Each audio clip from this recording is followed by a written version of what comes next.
Hello students.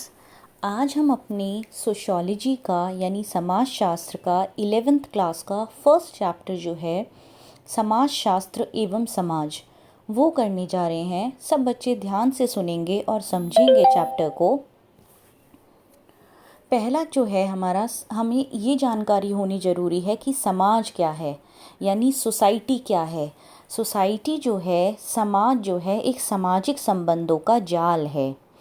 समाज में जो रहने मनुष्य जो रहते हैं वो एक दूसरे से रिलेटेड होते हैं, एक दूसरे से संबंधित होते हैं।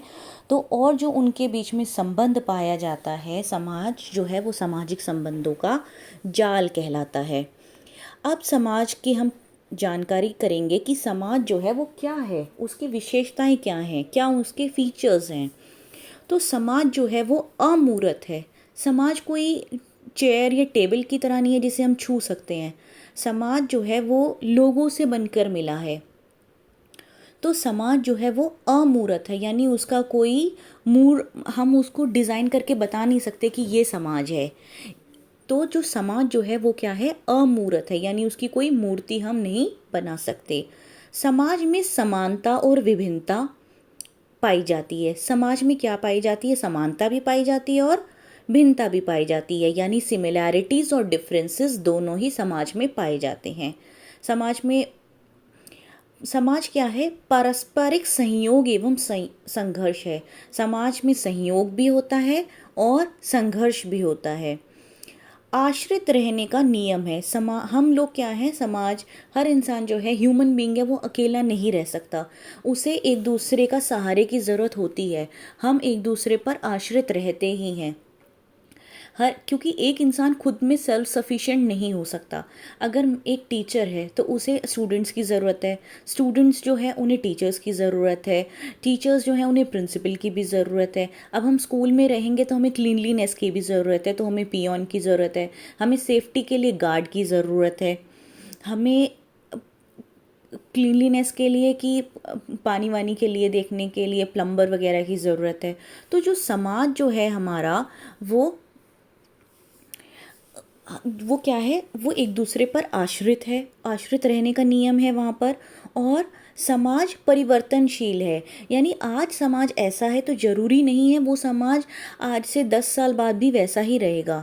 जैसे आप देखेंगे तो हमारे पुराने, आप देखेंगे आज से 20 साल पहले जो लोगों का रहने का तरीका था, जो समाज था, वो हमारा क्या है, हर समय पर वो बदलता रहता है। समय के साथ साथ वो परिवर्तनशील है, वो स्टैटिक नहीं रहता है, वो एक जैसा हमेशा नहीं रहता है।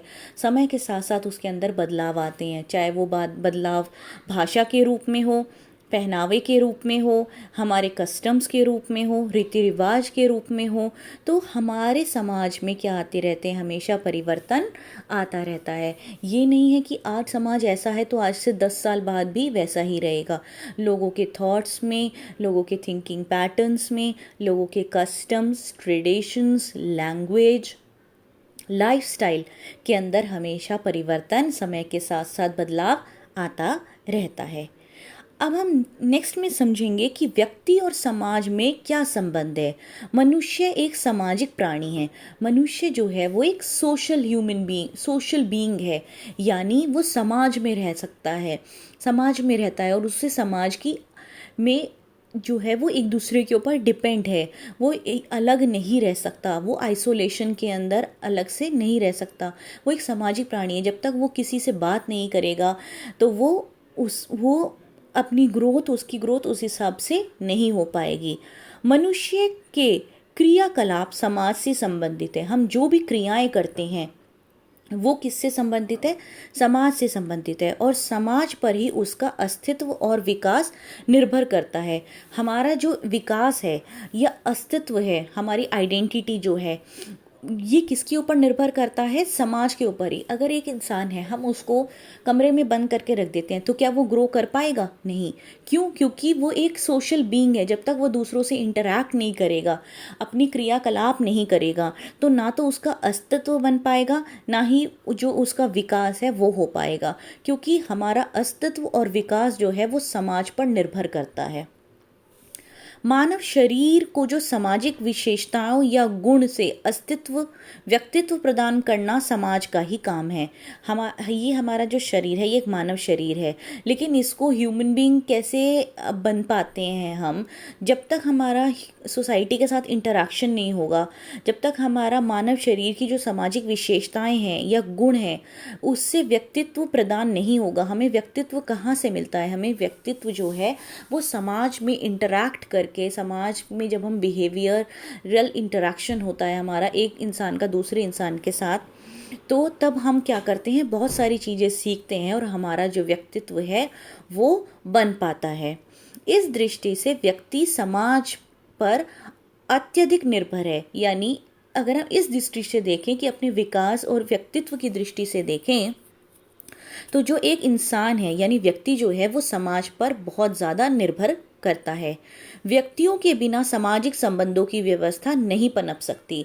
अब मैंने आपको बताया कि जो समाज जो है वो सामाजिक संबंधों का जाल है। तो समाज जो है वो एक इंसान से नहीं बनता। समाज जो है वो कई सारे लोग जो होते हैं वो ग्रुप में जब एक दूसरे के साथ इंटरैक्ट करते हैं, सामाजिक संबंध बनाते हैं एक दूसरे के साथ, तब जाके हमारा समाज बनता है। और व्यक्तियों के बिना ये जो हमारा समाज है वो ये तो नहीं है कि किन्हीं जानवरों से बनता है। जो मानव समाज जो है वो मनुष्य से बनेगा, और मनुष्य के सामाजिक संबंध जब उसमें पनपेंगे, जब उनके संबंध आपस में बातचीत होगी, उनकी इंटरेक्शन होगा, तब वो सामाजिक व्यवस्था जो है वो पनप सकती है। और ना ही सामाजिक संबंधों की व्यवस्था के बिना समाज का अस्तित्व संभव है। यानी समाज का अस्तित्व भी सामाजिक संबंधों से ही संभव हो सकता है। बिना सामाजिक संबंधों के समाज का भी कोई अस्तित्व नहीं है।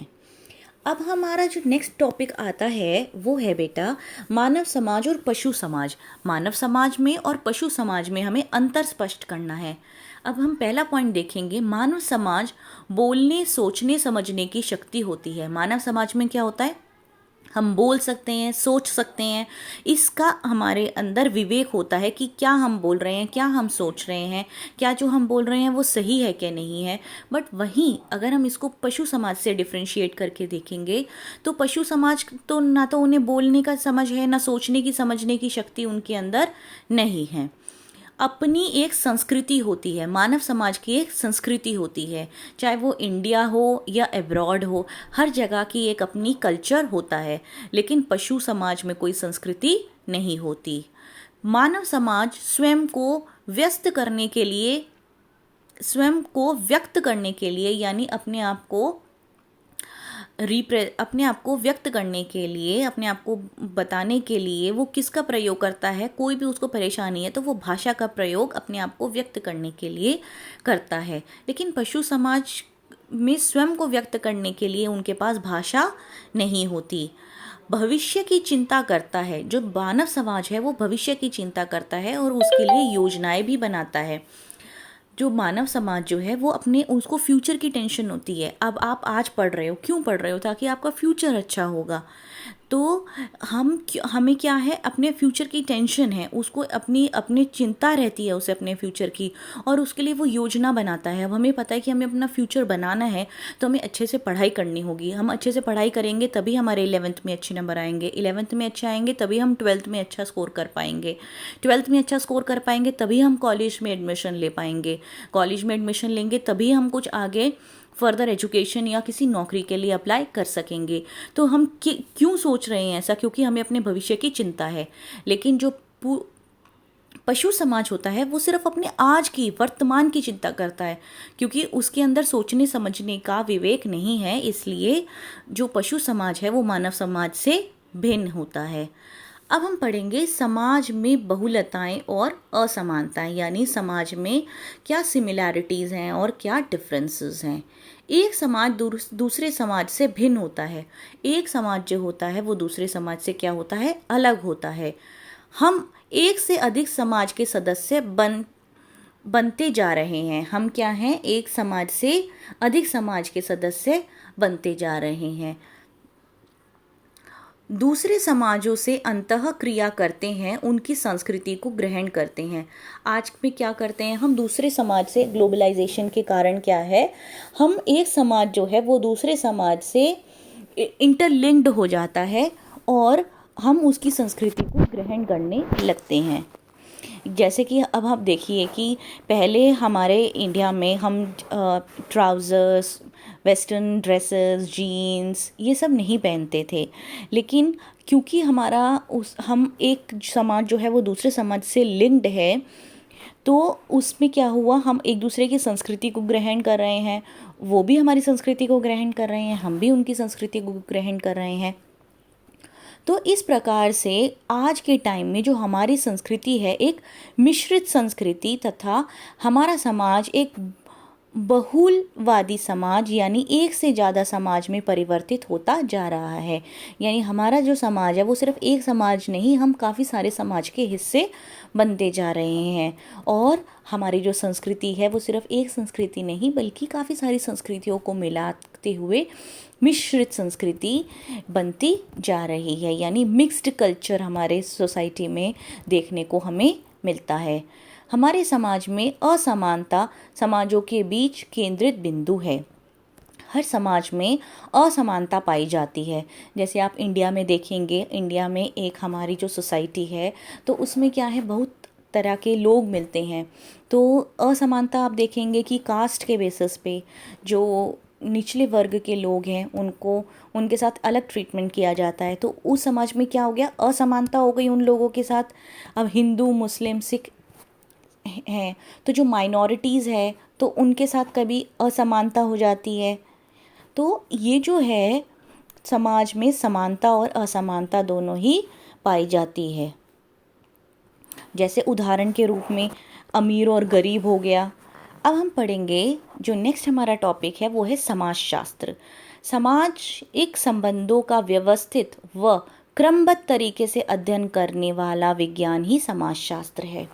अगर आपसे पूछा जाता है कि समाजशास्त्र क्या है, सोशियोलॉजी है क्या, सोशियोलॉजी है सामाजिक संबंधों को, जो हम सोशल रिलेशनशिप हैं हमारे, उसका जब हम व्यवस्थित यानी सिस्टमैटिक और क्रमबद्ध तरीके से व्यवस्थित और सिस्टमैटिक तरीके से जब हम उसका अध्ययन करते हैं, ऐसा विज्ञान जो हमारे सामाजिक संबंधों का व्यवस्थित तथा क्रमबद्ध तरीके से अध्ययन करता है, उसे हम समाजशास्त्र कहते हैं।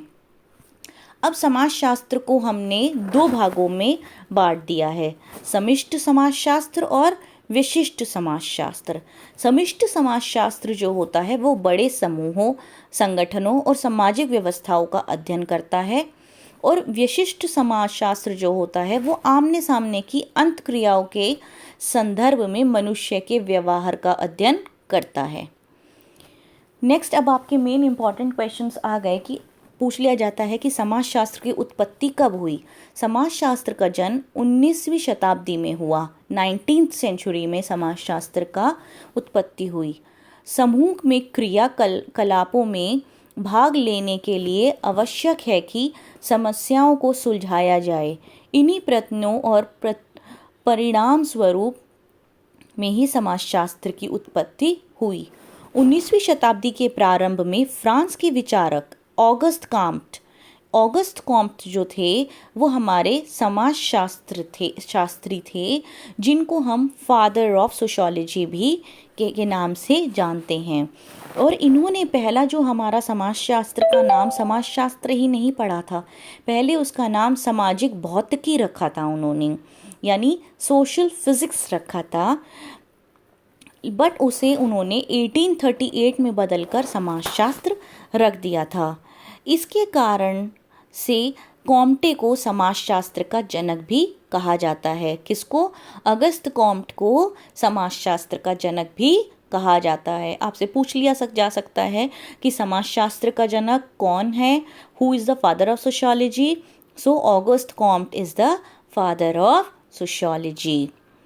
सो समाजशास्त्र को एक विषय के रूप में विकसित करने में दुर्खीम, स्पेंसर, मैक्स वेबर आदि विद्वानों के विचारों का भी उनका भी कंट्रीब्यूशन रहा। तो किन किन का? दुर्खाइम, स्पेंसर, मैक्स वेबर, ये 3 और हमारे सोशियोलॉजिस्ट हैं, समाजशास्त्री हैं, जिन्होंने भी बहुत हमारा योगदान दिया समाजशास्त्र को एक साइंस के रूप में डेवलप करने के लिए।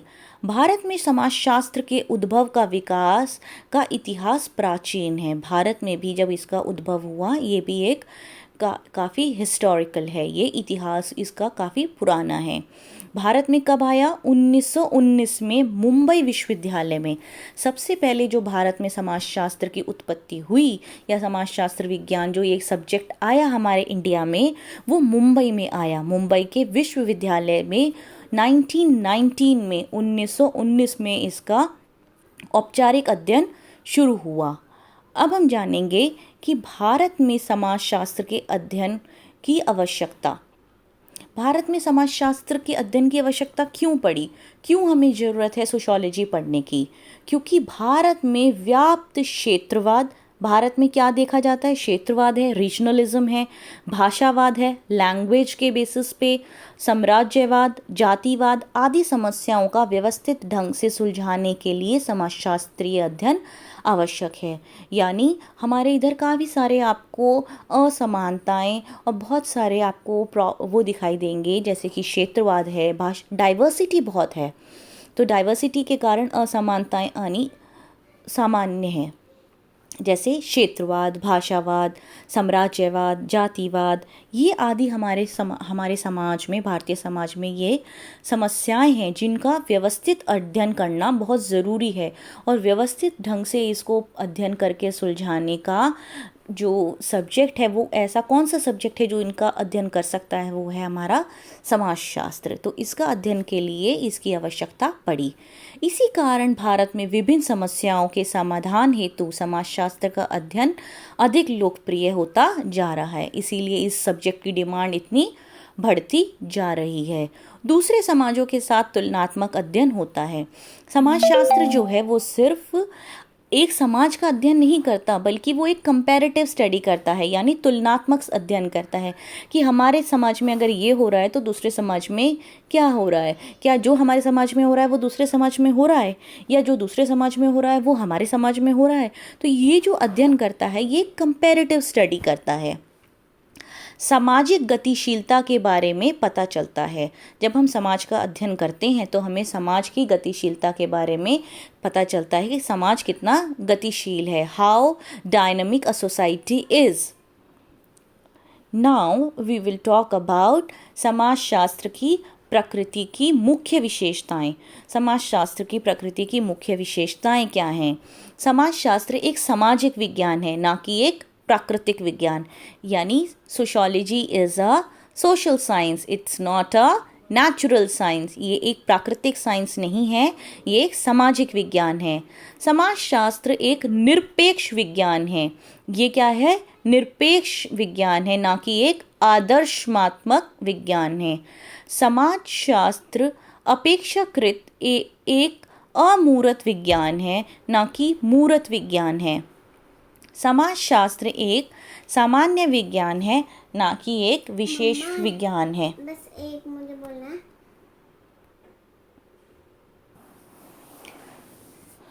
समाजशास्त्र एक सामान्य विज्ञान है, ना कि एक विशेष विज्ञान है। भौतिक विचार जिनकी समाजशास्त्र की रचना में भूमिका है, प्राकृतिक विकास के वैज्ञानिक सिद्धांतों और प्राचीन यात्रियों द्वारा पूर्व आधुनिक सभ्यताओं की खोज से प्रभावित होकर उपनिवेशी प्रशासकों, समाजशास्त्रियों एवं सामाजिक मनोविज्ञान ने समाज के बारे में इस दृष्टिकोण के विचार की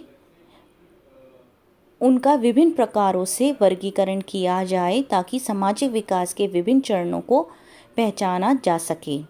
सरल समाज और जटिल समाज। भारत स्वयं परंपराओं और आधुनिकता का, गांव और शहर का, जाति और जनजाति का, वर्ग और समुदाय का एक जटिल मिश्रण है। भारत समाज में क्या पाया जाता है? परंपराएं भी हैं यहाँ पे और आधुनिक भी है, गांव भी है, शहर भी है, जाति भी है, जनजाति भी है, वर्ग भी है, समुदाय भी है, का एक ये जटिल मिश्रण है। इन सब का एक ये जटिल मिश्रण है। 19वीं शताब्दी में समाजों का वर्गीकरण किया गया। क्या किया गया? 19वीं शताब्दी में समाज का वर्गीकरण किया गया। आधुनिक काल से पहले के समाज के प्रकार जैसे शिकारी टोलियां एवं संग्रहकर्ता, चरवाहे, कृषक एवं गैर आधुनिक सभ्यताएं, सरल समाज, इनको हमने किस कैटेगरी में डाला?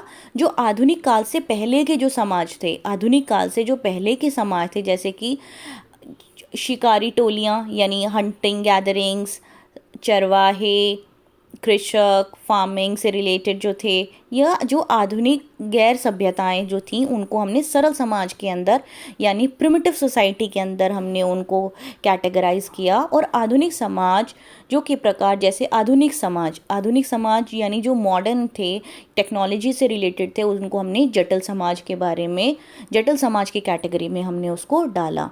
अब डार्विन ने क्या बोला है? डार्विन ने एक सिद्धांत दिया था। डार्विन के जीव विकास के विचारकों का आरंभिक समाजशास्त्रीय विचारों पर दृढ़ प्रभाव था। डार्विन ने सर्वाइवल ऑफ द फिटेस्ट का सिद्धांत दिया था और उसका जो सिद्धांत था वो प्रारंभिक जो हमारे समाजशास्त्री थे विचारों पर उनका दृढ़ प्रभाव पड़ा।